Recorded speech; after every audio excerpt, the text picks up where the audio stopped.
Hai, Assalamualaikum warahmatullahi wabarakatuh. Salam sejahtera. Cikgu Hadi ucapkan kepada semua yang menonton.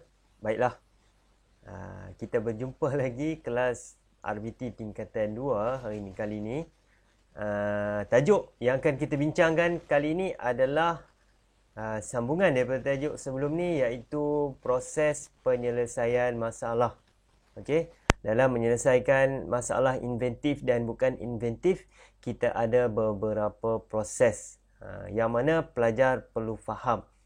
Okey, jadi stay tune, jangan ke mana-mana. Sebelum tu, cikgu ingatkan yang mula baru menonton channel cikgu ni, jangan lupa untuk tekan butang subscribe dan tekan butang loceng. Yang sentiasa menonton, cikgu ucapkan terima kasih kerana support. Okey, jadi moh kita.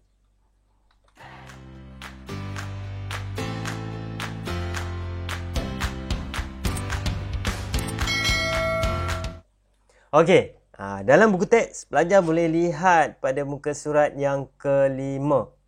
Ada proses-proses penyelesaian bagi masalah inventif dan bukan inventif.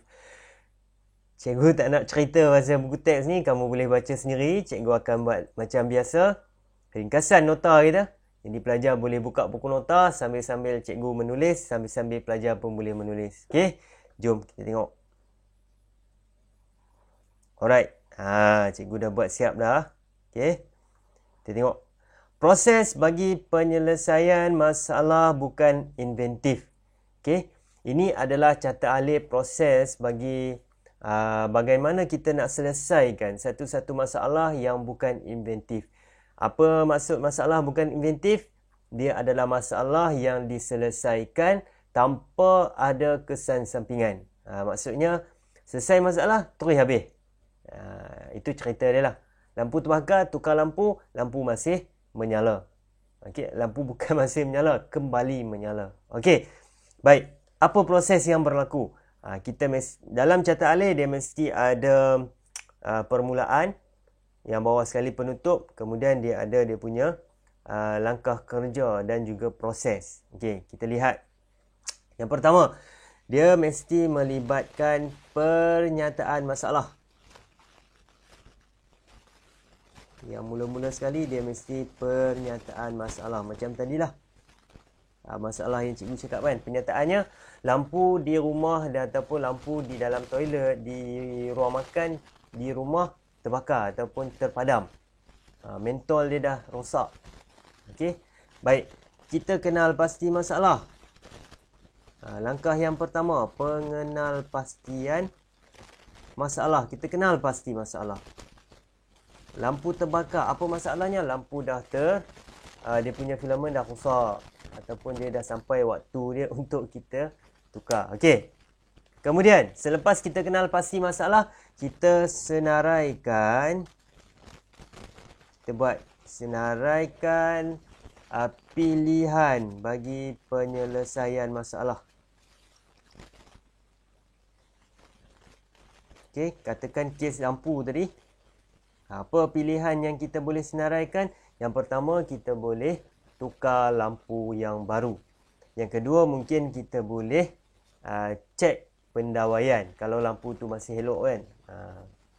Dan berapa lagi pilihan yang boleh diguna pakai. Baik, seterusnya kita membuat pilihan. Kita dah senaraikan pilihan, kita pilih mana pilihan yang kita nak selesaikan. Dan seterusnya kita melaksanakan pilihan. Kita dah pilih, kita nak laksanakan pilihan. Dan seterusnya, dekat ini proses yang penting. Okey. Selepas laksanakan pilihan, kita menilai keberkesanan. Okey. Pilihan kita. Maksudnya di sini, okey, kalau kita dah nilai keberkesanan pilihan, dia mesti akan ada ya ataupun tidak. Okey, kalau kita kata dia ya, maksudnya dia berkesan untuk selesaikan masalah, dia akan terus ke penutup iaitu selesai. Tapi katakan dia tidak. tak berkesan ni, penyelesaian masalah kita buat ni dia tak berkesan. Jadi catat alih ni dia akan patah balik, dia akan pergi semula ke bahagian sini. Senaraikan pilihan penyelesaian masalah. Okey, itu yang berlaku lah. Dia akan loop balik ni atas, cuba selesaikan lagi sekali. Masih lagi tak berkesan, lagi sekali. Itu dia akan berulang-ulang. Tapi kalau dah berkesan, dia akan pergi terus selesai masalah. Okey, itulah yang berlaku dalam masalah bukan inventif. Okey, dia bagi masalah bukan inventif ni memang tak berlaku banyak sangat-sangat dia punya halangan. Rasanya memang tak ada halangan. Yang wujud halangan bila kita jumpa masalah inventif. Ini. Yang inilah dia. Okey. Ini pun ada dalam buku teks sebenarnya. Sambil-sambil kalau sambil-sambil menonton, sambil-sambil mendengar ni kan. Kita buatlah nota. Okey. Alright. Jadi bagi model penyelesaian masalah bagi kes yang inventif ni, okey. Dia di bahagian sini dia ada masalah, kita panggil dia adalah masalah khusus. Okey. Yang pertama dia ada masalah khusus. Kemudian dia akan pergi ke model dia akan pergi ke meringkaskan masalah. Kita ringkaskan apa masalah yang berlaku. Okey. Dia panggil meringkaskan masalah. Lepas kita meringkaskan masalah, dia akan bawa kita pergi ke masalah umum. Tadi masalah khusus, yang kedua, yang seterusnya ni adalah masalah umum. Okey. Kemudian, daripada masalah umum, dia akan pergi ke penyelesaian umum. Okey, penyelesaian umum. Kemudian daripada penyelesaian umum, dia akan pergi ke penyelesaian khusus. Itu dia punya model dia lah. Penyelesaian khusus. Cumanya, daripada meringkaskan ataupun peringkasan masalah ni, dia ada satu halangan untuk melewati lah. Dia nak pergi ke penyelesaian khusus ni, dia ada satu halangan. Ini kita panggil dia halangan ni lah. Okey. Jadi kita tulis dekat sini, ini adalah halangan penyelesaian masalah. Maksudnya di sini, daripada kita meringkaskan masalah, kita dah senaraikan apa masalah dia. Kita tak boleh terus pergi ke, dia akan terus ke sini, tak boleh. Dia tak boleh ke sini sebab apa? Dia ada halangan. Jadi bila wujud halangan, dia perlu melalui masalah umum, penyelesaian umum, baru pergi penyelesaian khusus. Okey? Yang mana cerita bagi model penyelesaian ni, yang saya dah tandakan nombor 1, 2, 3, 4 ni, ini adalah dia punya fasa. Kita panggil dia sebagai fasa. Yang pertama, fasa ni kita panggil fasa analisis. Okey? Yang kedua, fasa ni adalah fasa model masalah. Alright. Yang ketiga, fasa ni adalah fasa kaedah penyelesaian. Kaedah penyelesaian. Okey. Dan yang keempat ni, fasa ni kita panggil model penyelesaian. Okey. Boleh nampak kan? Okey. Ini adalah model penyelesaian ataupun bagaimana kita nak selesaikan masalah bagi masalah inventif. Okey. Alright. Kita tengoklah, kita cerita satu persatu bagi setiap fasa-fasa ni. Fasa yang pertama. Okey, fasa pertama dia adalah cikgu tak apa nampak lah kali tu. Okey, tak apa, saya tukar ke hitam. Analisis punca masalah. Okey. Okey, penerangannya adalah analisis punca masalah ni kita panggil ataupun kita dipanggil dia sebagai analisis fungsi. Okey.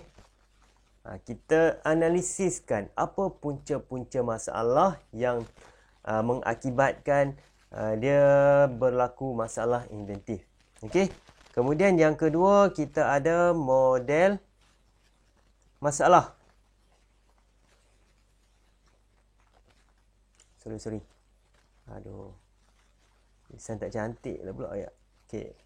Model masalah.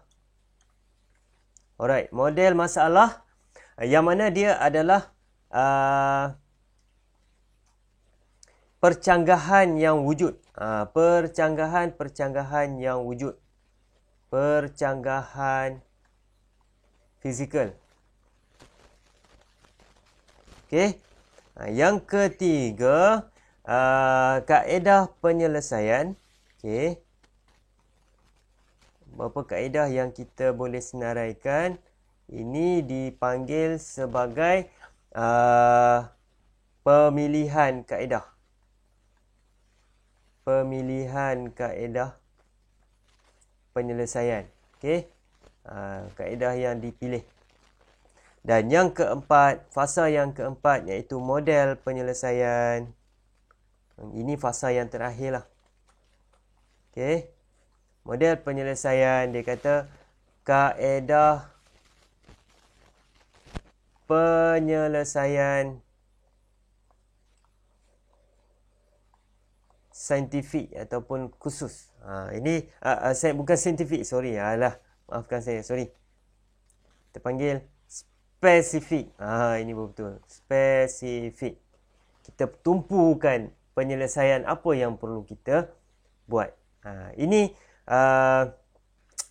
penerangan bagi fasa-fasa untuk penyelesaian masalah di atas ni. Okay? Yang ini 1, 2, 3 dan 4. Ini penerangan dia. Punca masalah adalah analisis fungsi dia. Okay? Model masalah percanggahan fizikal yang wujud. Kemudian kaedah-kaedah penyelesaian. Okay? Kemudian kita buat model penyelesaian. Okey. Cikgu harap setakat ini dulu untuk proses penyelesaian masalah. Harap murid boleh faham, jelas. Dan kalau ada masalah boleh komen di bahagian bawah video, di bahagian komen untuk kita bincangkan pada kelas berikutnya. Okey. Sekian dulu. Assalamualaikum warahmatullahi wabarakatuh. Salam sejahtera. Jangan lupa untuk subscribe. Subscribe itu gratis.